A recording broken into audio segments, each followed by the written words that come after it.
They told me I was being reassigned, and for a brief, foolish moment I imagined something pleasant, like guard duty on a quiet moon where the most dangerous thing was an over-caffeinated cleaning drone.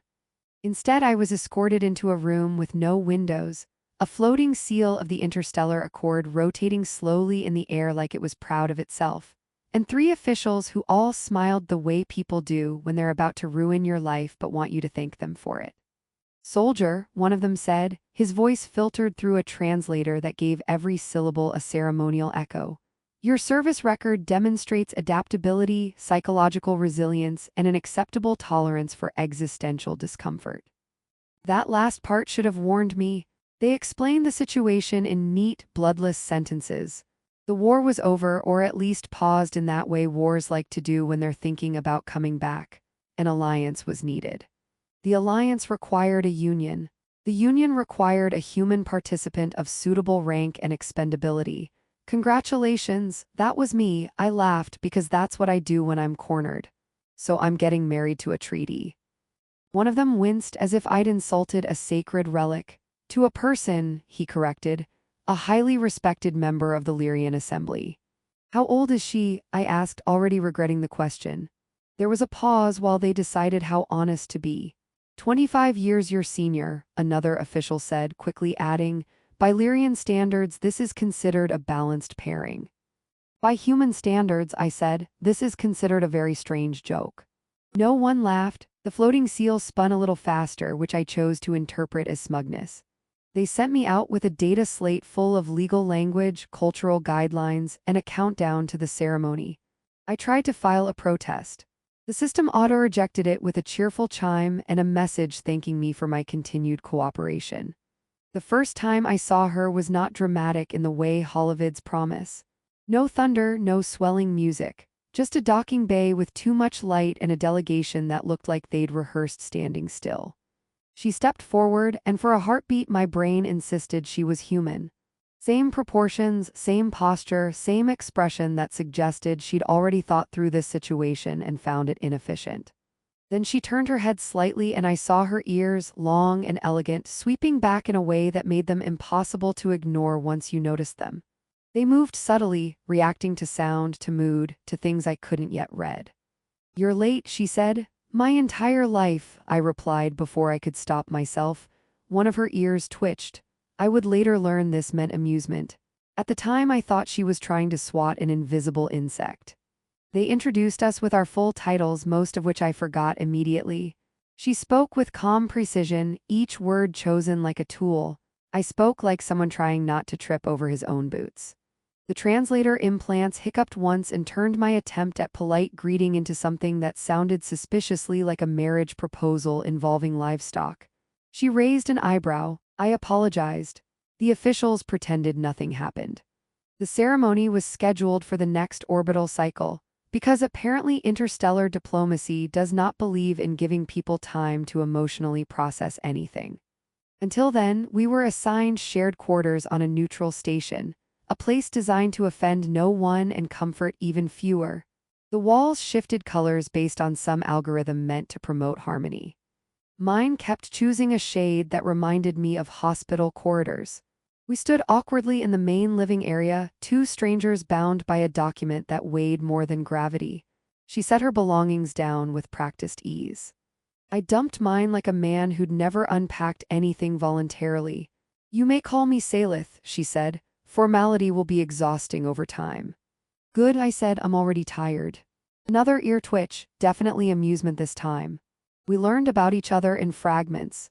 She had lived through 3 major political restructurings and 1 minor planetary evacuation. I had survived basic training and a food poisoning incident that still haunted me. She drank something that glowed faintly and offered me a sip. I tried it and immediately regretted my life choices. She watched patiently as I coughed and demanded water.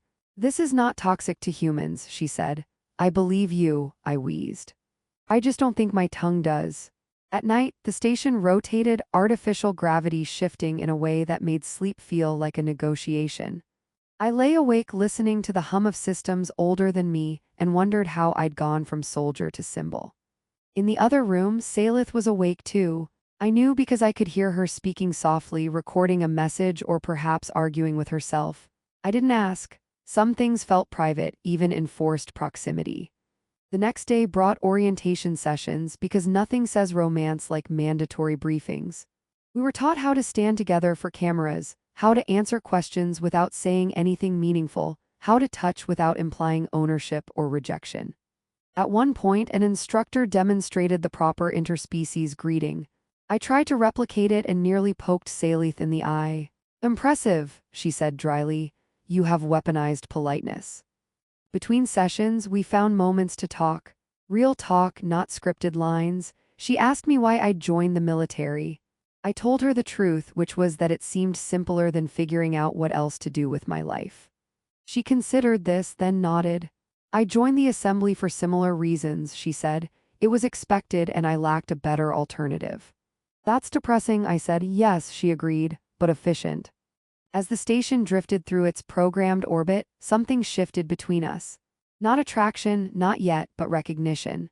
We were both trapped in roles written by people who would never share our quarters or drink glowing liquids or try to sleep while the universe gently tilted beneath us. On the eve of the ceremony, there was a minor crisis involving a malfunctioning climate regulator. The temperature spiked, alarms blared, and emergency protocols kicked in. We found ourselves huddled together in a corridor while maintenance drones buzzed overhead. "Well," I said, wiping sweat from my forehead, "if we survive this, it'll be a great story." "If we do not," Salith replied, perfectly calm, "it will still be a story, just shorter." I laughed, loud and unexpected, and to my surprise she joined me, a soft sound that echoed strangely in the metal corridor. For a moment, the treaty, the age gap, the expectations all felt very far away. The ceremony came anyway. It always does. We stood beneath the floating seal, said the required words, exchanged symbols that represented unity and shared fate. Cameras flashed, applause echoed. Somewhere diplomats congratulated themselves. Later, back in our quarters, the walls shifted to a warmer hue as if the station approved. We sat across from each other, newly bound, equally unsure. "Well," I said, "I guess this is us." "Yes," Salith said, studying me with eyes that had seen more years than mine ever would. "This is us, we will adapt." I raised an imaginary glass. "To adaptability," I said. She mirrored the gesture with her glowing drink, "and to unexpected variables." We drank. The future loomed, vast and uncertain, but for the first time since that windowless room, I didn't feel entirely alone in it. The station settled into its post-ceremony routine, with the efficiency of something that had seen thousands of unions begin and end, without ever caring about the emotional debris they left behind. The first official morning of our shared life began with an alarm calibrated to Lyrian circadian rhythms, which meant it went off at what my body considered an act of violence.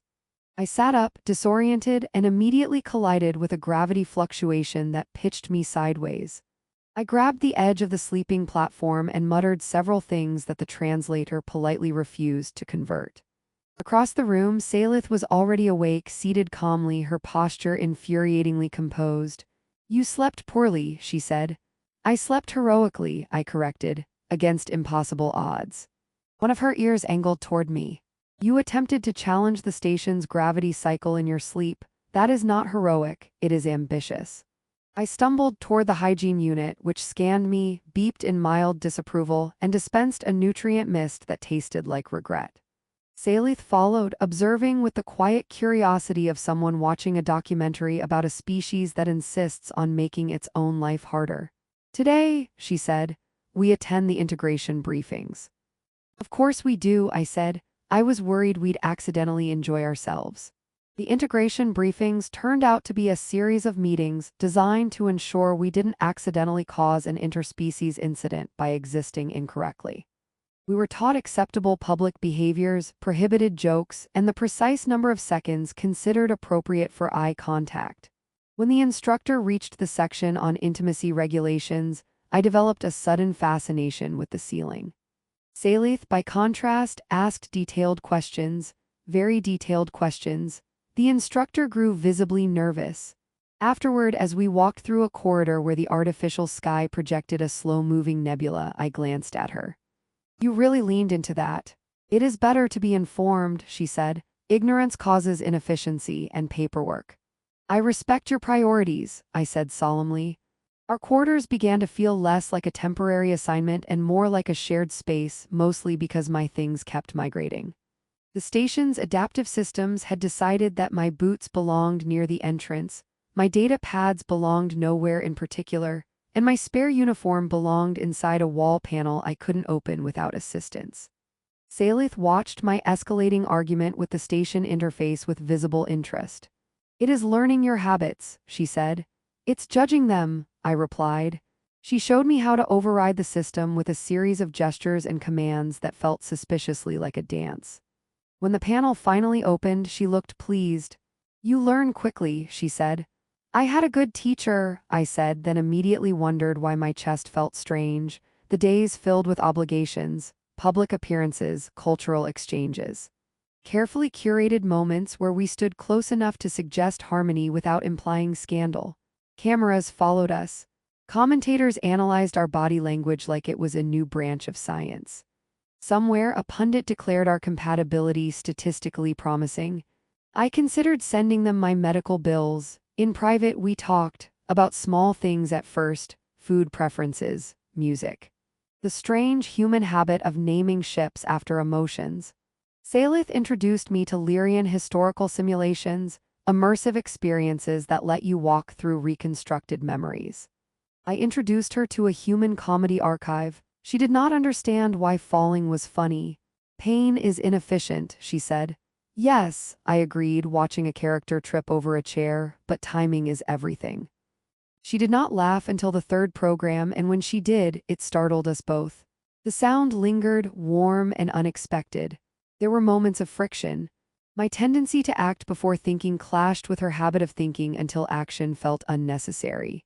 She found my jokes confusing. I found her silence intimidating. Once, during a formal dinner with diplomats, I made an offhand comment about being traded like livestock. The room went very quiet.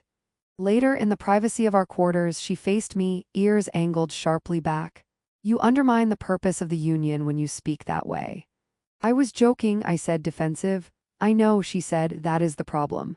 We argued, not loudly but intensely, words precise, emotions less so.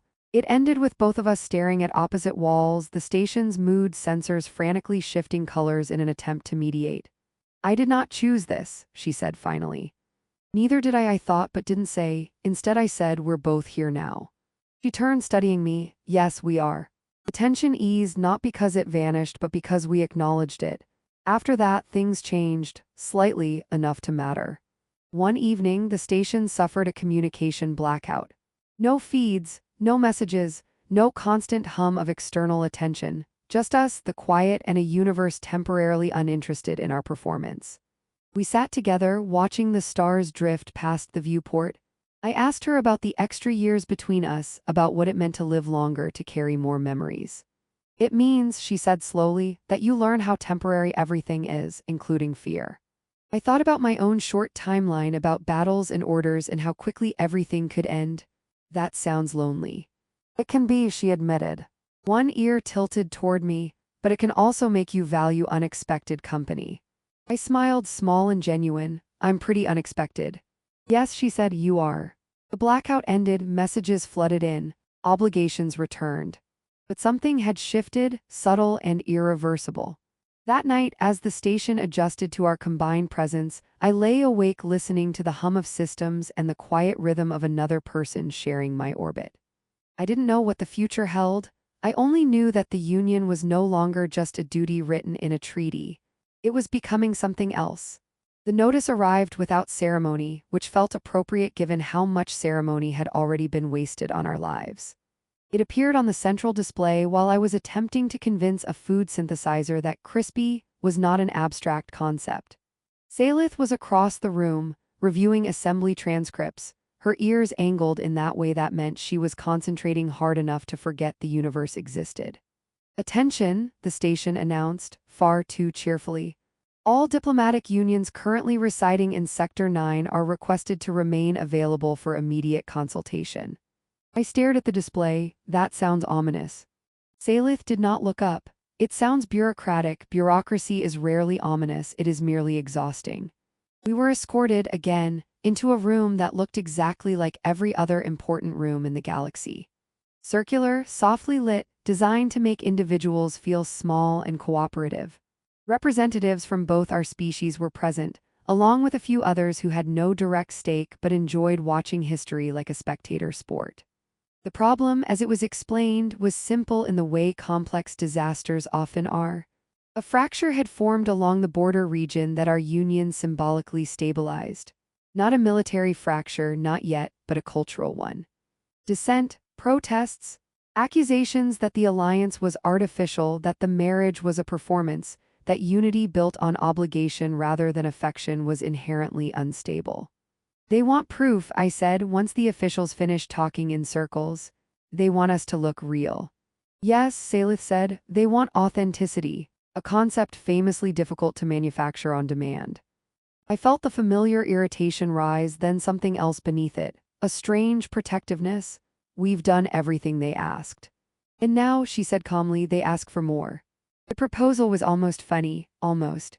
We were to undertake a joint diplomatic journey through several contested systems, appear together without scripting, answer questions freely, demonstrate that the bond between us was not merely ceremonial but functional.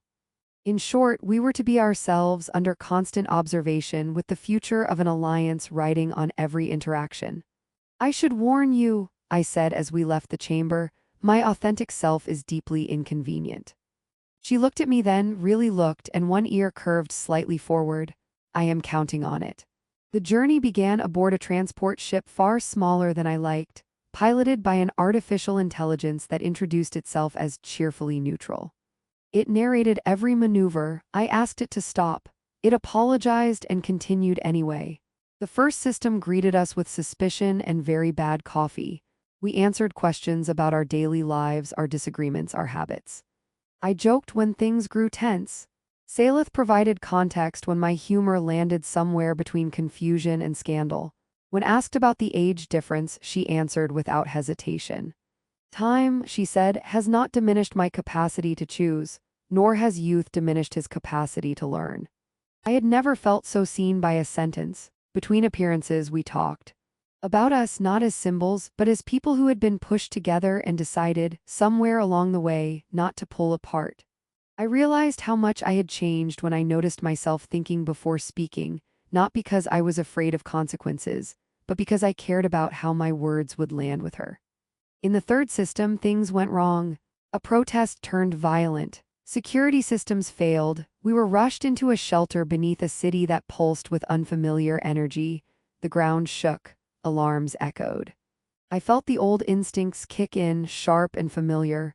I positioned myself between Salith and the entrance without thinking. She noticed. You do not have to do that, she said quietly. I know, I said, I want to. We waited. We talked to keep our minds off the noise above us. She told me about a moment, decades ago, when she had chosen duty over love and never forgiven herself for it. I told her about how I used to believe my life would only matter if I died for something important. You are alive, she said, and you matter. When the danger passed, when the city stabilized and the protests dissolved into exhausted silence, something crystallized between us. Not obligation, not symbolism. Choice. The final appearance took place back on the neutral station where we had first shared space. The assembly, the accord, the watchers from every corner of known space waited for a conclusion. They asked if the Union had achieved its purpose. I answered before Salith could. It did, I said, just not in the way